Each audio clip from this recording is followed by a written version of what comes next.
오늘 하나님 말씀은 요한복음 21장 15절부터 25절까지 말씀입니다. 예수는 왜 베드로를 용납하셨는가 생각해 보았습니다. 십자가 사건은 역사적으로 이해가 가능하지만 부활 사건은 도저히 이해가 되지 않습니다. 역사에서 반역자로 몰려 죽는 일은 다반사이지요. 그래서 십자가 사건은 이해가 됩니다. 그런데 부활은 아닙니다. 이런 일이 처음 있었고 사실 지금까지도 없습니다. 부활은 눈으로 보아도 믿어지지 않고 손으로 만져보아도 모를 일입니다.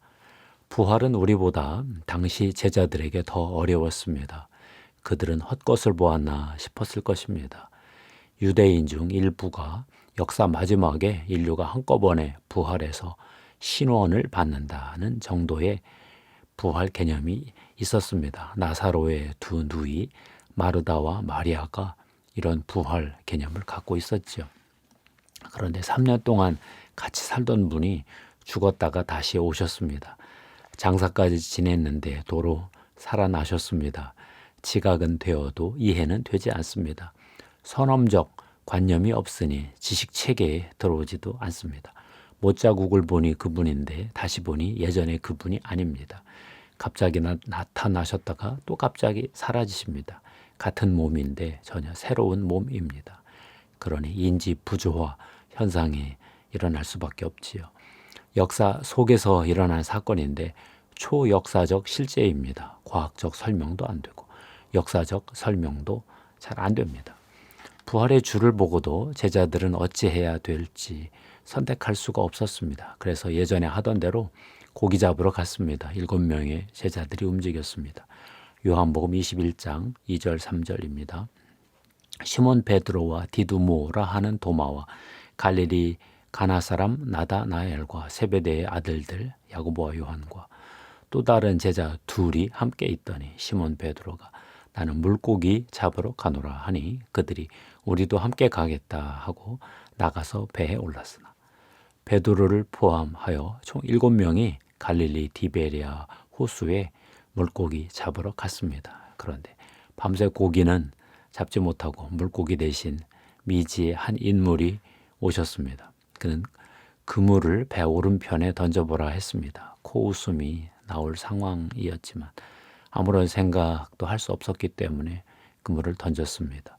153마리의 물고기가 잡혔습니다. 데자뷰 기시감이 작동했습니다. 요한이 주님이시다 말했고 베드로는 바다에 뛰어내렸습니다. 나머지 6 제자들이 배로 그물을 끌고 나왔습니다. 예수님은 이미 아침 조바상을 차려 놓으셨습니다. 숯불을 피고 그 위에 생선을 올려 놓으셨습니다. 떡도 준비하셨습니다. 지금 막 잡은 생선을 몇 마리 더 숯불 위에 얹었습니다. 그리고 친히 제자들 한 사람 한 사람에게 떡과 생선을 나누어 주셨습니다. 벌써 3번째 만남입니다. 주님과 7 제자는 아무 말 없이 같이 아침을 먹었습니다. 어떤 맛이었을까요? 침묵이 흘러갑니다. 베드로의 속이 타들어갑니다. 그렇게 조반이 끝나갑니다. 그때 주님이 한마디 하셨습니다. 요한의 아들 시몬아, 내가 이 사람들보다 나를 더 사랑하느냐?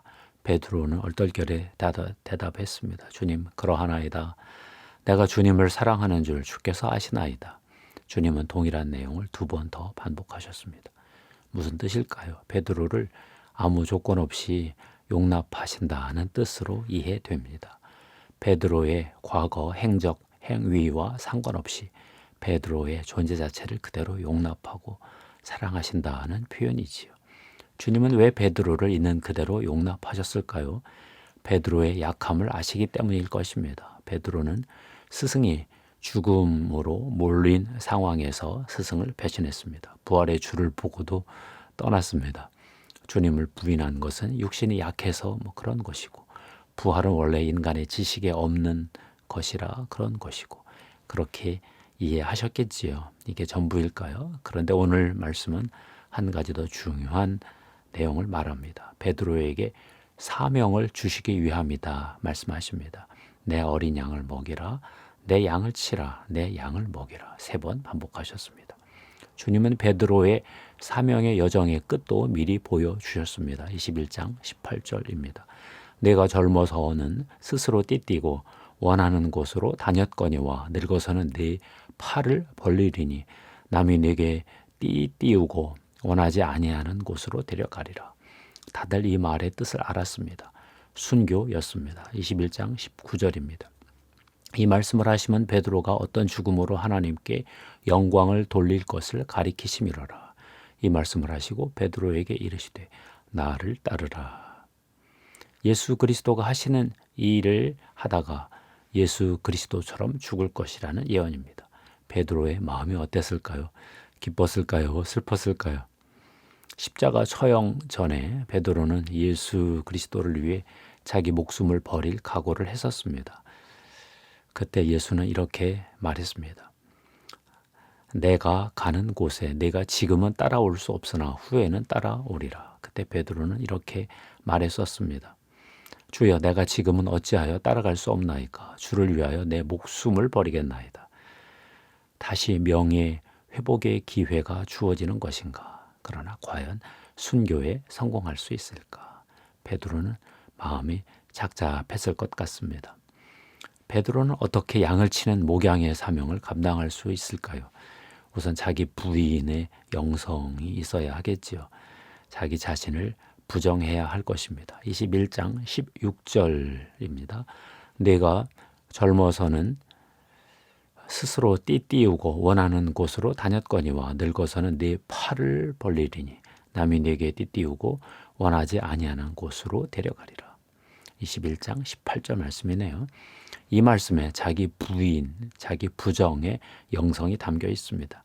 내가 원하는 순종이 아니라 내가 원하지 않는 순종을 해야 한다는 뜻이지요. 그런데 오늘 주님이 한 가지 더 중요한 말씀을 추가하십니다. 자기 부인은 동일하지만 자기를 부인하는 삶의 형태가 각자 다르다 이렇게 말씀하십니다. 21장 21절을 보면 베드로가 요한을 보고 주님께 질문했습니다. 주님, 이 사람은 어떻게 되겠사옵나이까? 그러자 주님이 대답했습니다. 예수께서 이르시되 내가 올 때까지 그를 머물게 하고자 할지라도 네게 무슨 상관이냐? 너는 나를 따르라 하시더라. 이 말이 제자들 사이에 요한은 죽지 아니하겠다는 오해를 불러 일으켰나 봅니다. 이에 요한이 주님의 말의 의미를 다시 썼습니다. 21장 23절인데요. 예수의 말씀은 그가 죽지 않겠다 하시는 것이 아니라 내가 올 때까지 그를 머물게 하고자 할지라도 네게 무슨 상관이냐 하신 것이로라. 사실 예수 그리스도는 십자가 위에서 요한에게 모친 마리아를 부탁했습니다. 요한복음 19장 25절 26절이었지요. 예수께서 자기의 어머니와 사랑하시는 제자가 곁에 서 있는 것을 보시고 자기 어머니께 말씀하시되 여자여 보소서 아들이니이다 하고 또 그 제자에게 이르시되 보라 내 어머니라 하신대 그때부터 그 제자가 자기 집에 모시니라.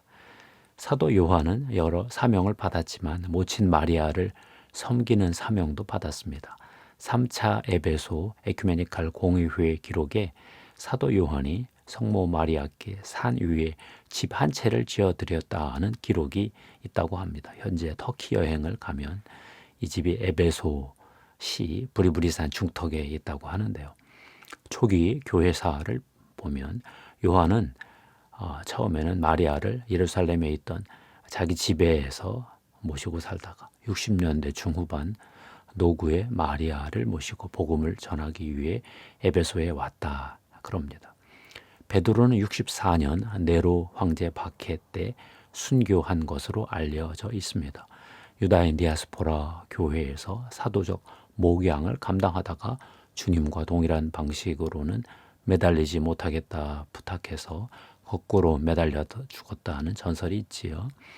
요한은 소아시아 에베소를 중심으로 목양의 사역을 했다고 합니다. 서머나 감독 폴리캅이 사도 요한의 제자라고 하니 사실인 것 같습니다. 에베소에서 주님의 모친 마리아를 모시고 살았다는 기록이 있는 것을 보니 요한도 자기 사명을 잘 감당한 것 같습니다. 베드로전서 5장 2절 3절입니다. 너희 중에 있는 하나님의 양무리를 치되 맡은 자들에게 주장하는 자세를 하지 말고 양무리의 본이 되라. 사람을 기르는 일은 모든 그리스도인의 사명입니다. 목사는 목양을 하지만 목사만 하는 것은 아닙니다. 모든 성도가, 모든 그리스도인이 그리스도를 따라 목양을 합니다. 모든 성도가 목양을 합니다. 소그룹을 인도합니다. 회사에서 학교에 가서 직원들, 학생들을 목양합니다. 누군가 우리를 길러주었고 우리도 누군가를 기르고 있습니다. 목양의 형태는 다 각자 다릅니다. 목양의 방식도 다릅니다. 그러나 목양의 삶은 동일합니다. 지금 누구를 목양하고 있습니까? 누가 우리의 양입니까? 캐리 리먼, 윌리엄 펜텍이 쓴 양측의 리더십이란 책이 있습니다.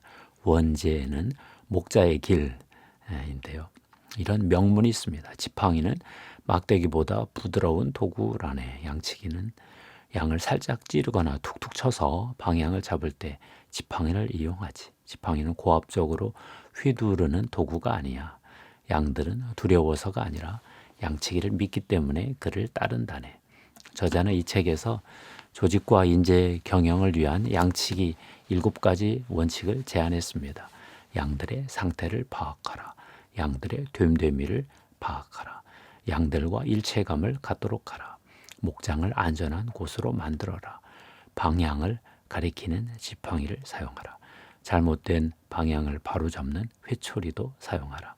양치기의 마음을 품어라. 목양은 비즈니스 세계에서도 통한다는 건데요. 최고의 양치기는 양떼의 방향을 정해주는 것이 아니라 자신이 원하는 곳으로 양들을 이끄는 사람이다.